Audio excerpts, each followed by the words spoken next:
IIT मुंबईच्या कार्यक्रमामध्ये केंद्रीय विज्ञान तंत्रज्ञान मंत्री डॉक्टर जितेंद्र सिंह यांनी केलेल्या एका वक्तव्यामुळे राजकीय वादंग निर्माण झाला आहे।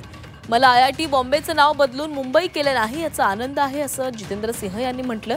याच विधानाचा आता सामनाच्या अग्रलेखामधून समाचार घेण्यात आलाय। जितेंद्र सिंह यांचं बॉम्बे प्रेम हे मानसिक गुलामीचे लक्षण असल्याचा हल्लाबोल सामनामधून केला गेलाय। सिंह यांना मराठी जनांचे जोडेच खावे लागतील असंही अग्रलेखामध्ये नमूद करण्यात आलंय।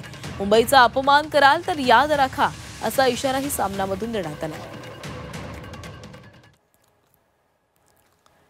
मुंबईचे बारसे पोर्तुगीजांनी केले अशी समजूत करून घेऊन बॉम्बेच्या प्रेमामध्ये पडणाऱ्यांची औलाद इथं आहे।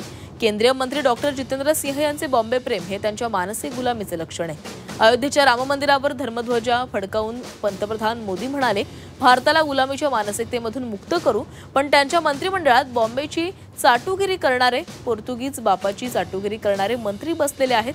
त्यांना काय शिक्षा देणार? डॉक्टर जितेंद्र सिंह यांना मराठी जनांचे जोडे खावेच लागतील। या जोडेमारीत भाजप, अजित पवार व मिंधे लोक सामील होतात काय तेच पाहायचं। पोर्तुगीज बापाच्या गुलामांनो, मुंबईचा अपमान करणार असाल तर याद राखा।